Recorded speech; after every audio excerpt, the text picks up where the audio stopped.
नमस्कार, मैं Virendra Vishwakarma, trainer of Techmac institute of advanced technology. आप सभी का टेक्मैक इंस्टीट्यूट के यूट्यूब चैनल पर हार्दिक स्वागत करता हूं। आज मैं आपको पाइथन में ऑपरेटर कैसे यूज करते हैं, ऑपरेटर हैं क्या और इनका क्या काम है, ये सब बताऊंगा। तो सबसे पहले बात कर लेते हैं ऑपरेटर हैं क्या।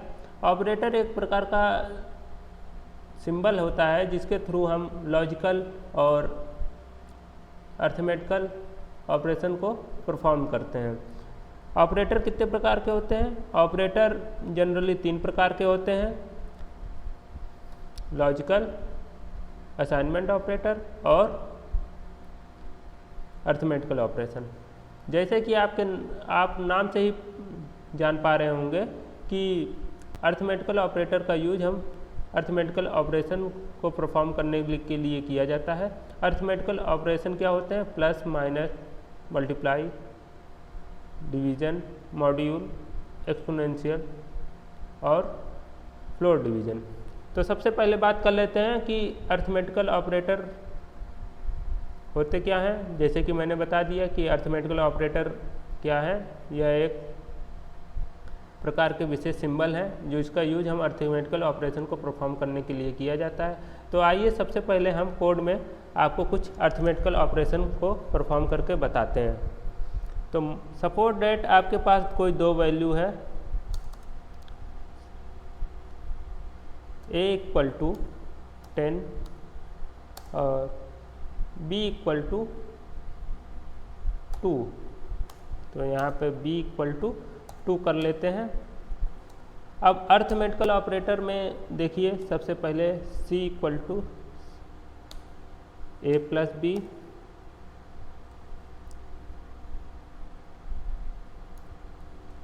अब इसी को कॉपी कर लेते हैं। तो जितनी बार हमें ऑपरेटर की ज़रूरत पड़ेगी उतनी बार हम पेस्ट कर लेंगे। तो ये हो गया, ये d equal to a minus B हो जाएगा।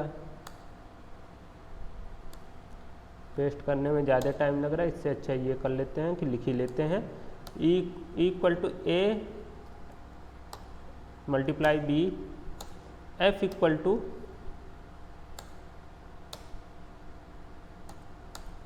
a divide by b, g equal to a module b, h equal to a exponential b, last में i equal to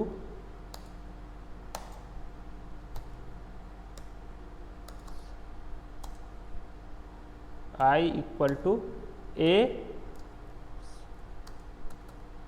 floor division b।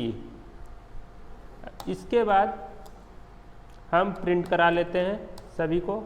तो प्रिंट कराने के लिए प्रिंट कमांड, उसके बाद c d e f g h i, ये चीज़ हो गए। इसको सेव करते हैं। और मैं आपको बता देता हूँ कि अर्थमेटिकल और इन सब का जो ऑपरेटर है अर्थमेटिकल में, उन सब का यूज क्या है। तो प्लस ऑपरेटर जो होता है एडिशन के लिए होता है, माइनस ऑपरेटर जो होता है सब्ट्रैक्शन के लिए होता है, और मल्टीप्लाई के लिए एस्ट्रिक, मल्टीप्लिकेशन के लिए, डिवीजन के लिए डिवीजन का सिंबल। मॉड्यूल क्या होता है? मॉड्यूल जैसे कि हम कोई भी चीज़ डिवाइड करते हैं तो उसके दो आंसर आते हैं। एक होता है कि रिमाइंडर और एक होता है उसका जो डिवाइड करने पे कितनी बार में वो गया। तो अगर कितनी बार में वो गया है, डिवीजन करना है, तो उसके लिए डिवीजन, और मॉड्यूल उसके रिमाइंडर को शो करता है। मॉड्यूल का यूज हम जब ज़्यादातर करते हैं, जैसे कि हमें कोई नंबर है, हमें ये चेक करना है कि वो पूरा डिविजिबल है कि नहीं है, उसके लिए हम मॉड्यूल का प्रयोग करते हैं। एक्सपोनेंशियल मतलब कि उसकी पावर कितनी बार है, पावर को रिप्रेजेंट करता है एक्सपोनेंशियल। फ्लोर डिवीजन क्या होता है? और डिवीजन और फ्लोर डिवीजन में एक ही अंतर है, में दोनों डिवीजन ही करते हैं। बस ये नॉर्मल डिवीजन में अगर कोई फ्रैक्शनल वैल्यू है तो वो भी आ जाएगी, बट फ्लोट डिवीजन में क्या होगा, केवल होल इंटीजर नंबर ही आएगा, फ्रैक्शनल पार्ट को वो स्किप कर देगा। तो जैसे कि मैंने यहाँ पर दो वेरिएबल लिए जिनमें कुछ वैल्यू स्टोर है, ए में 10 और बी में 2, और उसके साथ देखिए सभी ऑपरेटर्स को मैंने यूज कर लिया है और उसको सेव करके रन कराता हूँ।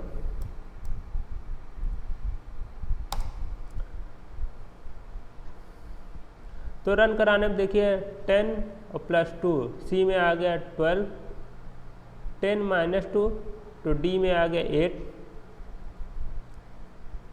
ई में आ गया 10 × 2 20, डिवीज़न करने पर 5, ये देखिए ये डिवीज़न है तो इसके लिए 5.0 आया। उसके बाद मॉड्यूल मैंने निकाला तो मॉड्यूल इसमें 0, क्योंकि रिमाइंडर इसका कुछ बचेगा नहीं, ये पूरा डिविजिबल है पार्ट नंबर, तो रिमाइंडर आया 0, तो मॉड्यूल 0। अब पावर की बात कर लेते हैं तो 10 की घात 2, मतलब घात कहते हैं पावर को हिंदी में, तो अगर 10 की पावर 2 करेंगे तो वो 100 आएगा, तो वो 100 यहाँ पर रिप्रेजेंट हुआ है। और फ्लोर डिवीजन की बात करते हैं तो फ्लोर डिवीजन में देखिए यहाँ डिवीजन में 5 आया 5.0 और फ्लोर डिवीजन में 5 आया, मतलब ये केवल इंटीजर वैल्यू को ही कंसीडर करता है। तो इसको सबसे पहले मैं कमेंट आउट कर देता हूँ। पहले यहाँ पे कमेंट दे देता हूँ कि ये क्या चीज़ का था, तो ये था अर्थमेटिकल ऑपरेटर।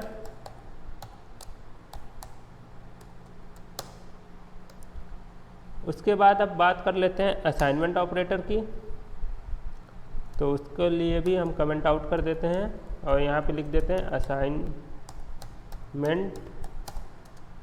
और यहाँ पे लिख देते हैं ऑपरेटर। तो यहाँ पर ऑपरेटर लिखने के बाद आपको कुछ टेबल दिखा देते हैं कि असाइनमेंट ऑपरेटर होते क्या हैं। असाइनमेंट ऑपरेटर में देखिए हम वैल्यू को असाइन करते हैं, जैसे कि हमने a = वहाँ पर 5 लिया था, 10 लिया था, तो मतलब उसमें हमने 10 को जो है असाइन किया था a में। इसी प्रकार यहाँ पे देख सकते हैं अगर = लगा है तो इसका मतलब क्या होता है कि a = 10 था तो मतलब a में 10 स्टोर हो गया। अगर वहाँ पर लिखा होता है कि प्लस इक्वल टू, मतलब a प्लस इक्वल टू और कोई नंबर लिखा होता है, तो इसका मतलब क्या होता है उस a में उतने नंबर का इंक्रीमेंट होने के बाद वो हो, इसे कहते हैं प्री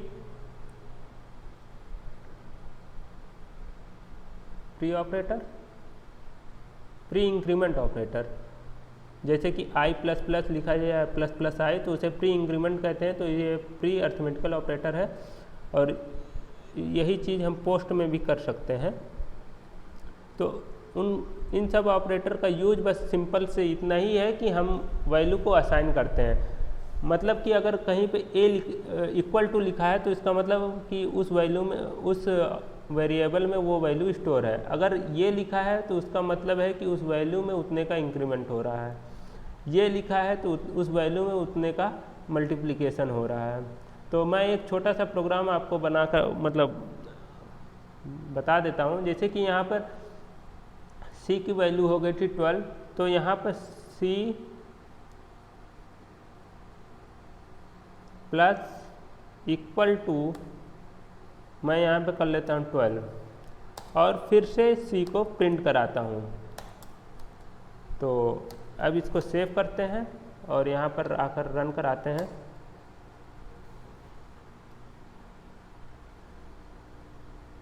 तो आप देखेंगे c की वैल्यू 24 हो गई है। इसी प्रकार हम और भी वेरिएबल को एक बार देख लेते हैं। जैसे कि मैं यहाँ पर माइनस करता हूँ तो c - = 12, इसको सेव करता हूँ और फिर से रन कराता हूँ।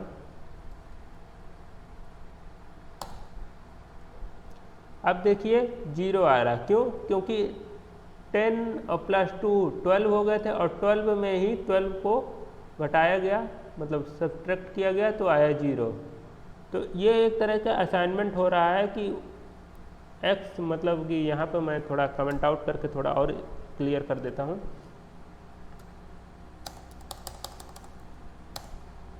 इसका मतलब क्या है, c equal to c minus 12, और आपको ये पता होगा कि पहले यहाँ पे ऑपरेशन होने के बाद फिर वैल्यू को असाइन की जाती है। तो यहाँ पे वैल्यू क्या है, c की 12 है, 12 माइनस 12 इक्वल टू आया 0, फिर c में 0 स्टोर हो गया।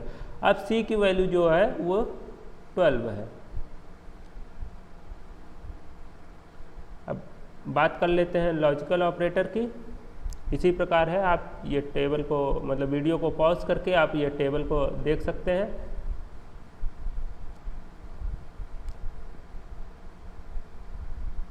कंपैरिजन ऑपरेटर, कंपैरिजन ऑपरेटर का यूज किया जाता है किसी भी वैल्यू को कंपेयर करने के लिए किसी भी वैल्यू से। जैसे कि double equal to single equal to अगर लगा है तो इसका मतलब ये है कि वहाँ पे वैल्यू को असाइन की जा रही है, और डबल इक्वल टू का मतलब ये होता है कि हम वहाँ पे चेक करें कि क्या हुआ वैल्यू उस वैल्यू के बराबर है। अगर है तो फिर हम कोई स्टेटमेंट प्रिंट कराते हैं कि हाँ ये हो, अगर नहीं तो ये हो। इसी प्रकार नॉट के लिए ये वाले सिंबल का यूज किया जाता है। तो नॉट इक्वल टू मतलब क्या हुआ है, उसके बराबर नहीं है। ग्रेटर देन मतलब क्या उससे बड़ी है। लेस देन क्या उसके छोटी है। Less greater than equal to क्या हुआ वैल्यू उस वैल्यू से बड़ी या उसके बराबर है, ये चेक करना हो तो लेस देन इक्वल टू, और ग्रेटर देन इक्वल टू। और लेस देन इक्वल टू का मतलब क्या होता है, क्या वह वैल्यू उसके बराबर है या उससे छोटी है। तो इन सब चीज़ों का यूज करके हम करते हैं। तो आइए एक प्रोग्राम बना लेते हैं, मतलब 2 लाइन का, जिसमें हम देखेंगे कि कोई भी वैल्यू जो है उसके इवन है कि ऑड है। मान लीजिए कि जो इसको कमेंट आउट कर देते हैं।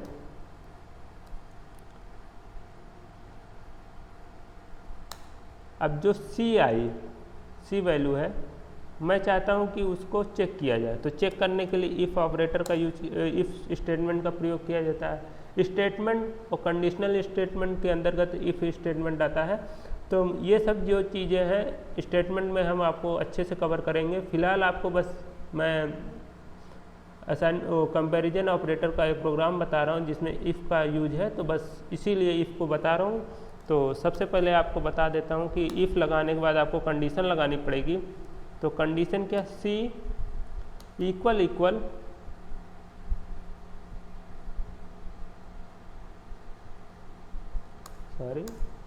सी ग्रेटर देन इक्वल टू 10। अगर c की वैल्यू जो है वो 10 से बड़ी है तो हमारा क्या प्रिंट हो, हम लिखें प्रिंट में एक मैसेज प्रिंट करा लेते हैं कि हाँ वैल्यू 10 से बड़ी है। तो यहाँ पे लिखेंगे वैल्यू इज ग्रेटर देन 10। इतना लिखने के बाद सेव कर लेते हैं और इसको फिर से रन करा के देख लेते हैं। अब देखिए जो ये चीज़ था इसको मैंने कमेंट आउट नहीं किया है, तो इसके लिए ये प्रोग्राम मतलब ऊपर का भी पार्ट रन हुआ। उसके बाद यहाँ पे जो मैंने चेक किया कि सी की वैल्यू जो आई है वो क्या 10 से बड़ी है कि नहीं, तो चेक हो गया, हाँ ये वैल्यू 10 से बड़ी है। अगर इसमें और भी चीज़ जोड़ सकते हैं, अगर बड़ी ना हो तो क्या हो, एल्स प्रिंट करा लें। सिंपल से यहाँ पे नॉट पर लिख देते हैं। तो नॉट लिखने के बाद फिर यहाँ पे सेव करके रन कराते हैं। क्योंकि हमारी सी की वैल्यू 10 से बड़ी है तो वो प्रिंट होके आ गया कि वैल्यू इज ग्रेटर देन 10। मान लीजिए हम यहाँ पे इसको कर देते हैं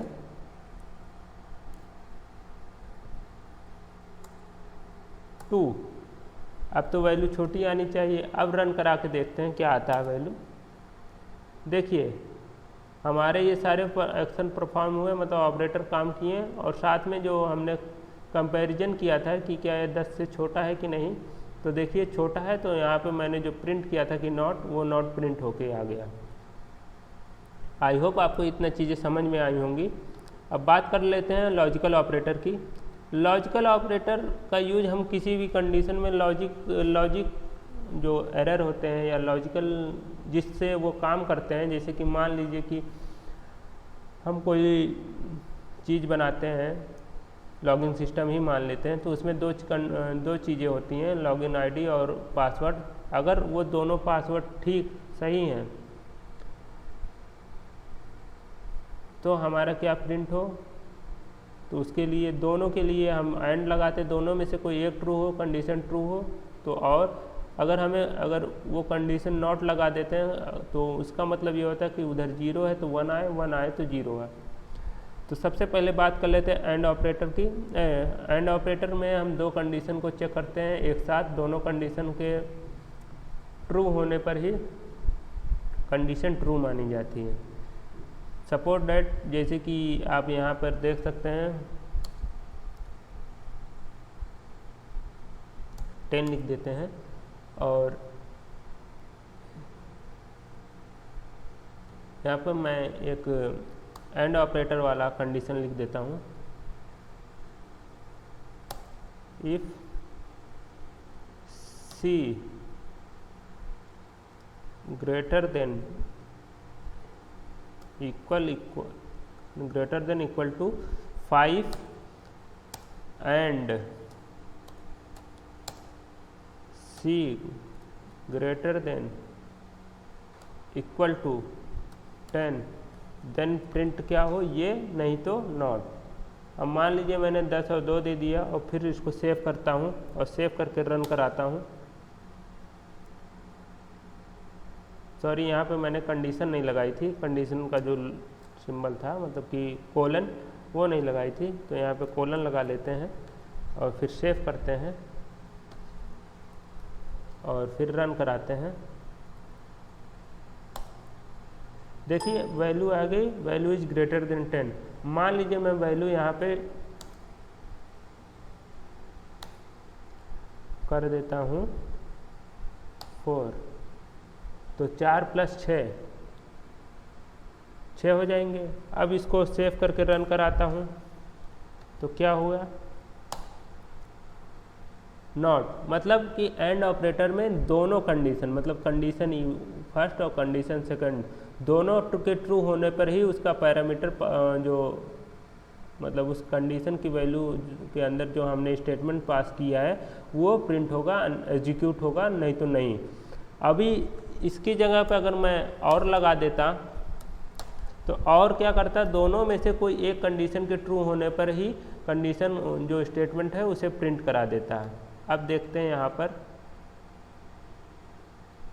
प्रिंट कराकर,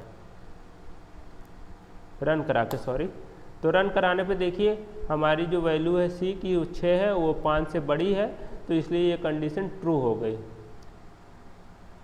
नॉट का यूज किया जाता है कि not equal to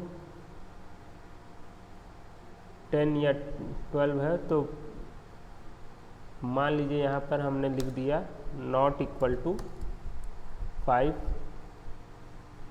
then print हो ये चीज़।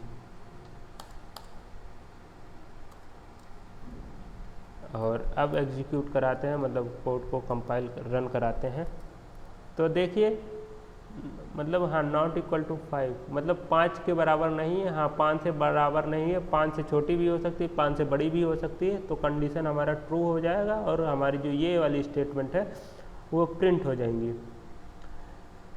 आई होप आपको इतनी चीज़ें समझ में आ गई होंगी।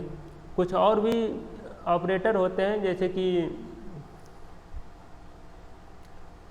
मेंबरशिप ऑपरेटर, उसका यूज क्या किया जाता है, जैसे कि कोई एरर है, एरे है, उसके अंदर वो वैल्यू स्टोर है कि नहीं वो चेक करने के लिए किया जाता है।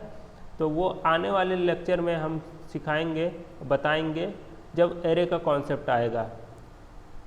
आई होप आपको ये वीडियो समझ में आई होगी। अगर आपको ये वीडियो अच्छी लगी तो इसे लाइक करें, चैनल को सब्सक्राइब करें और अपने दोस्तों के साथ शेयर करें। धन्यवाद।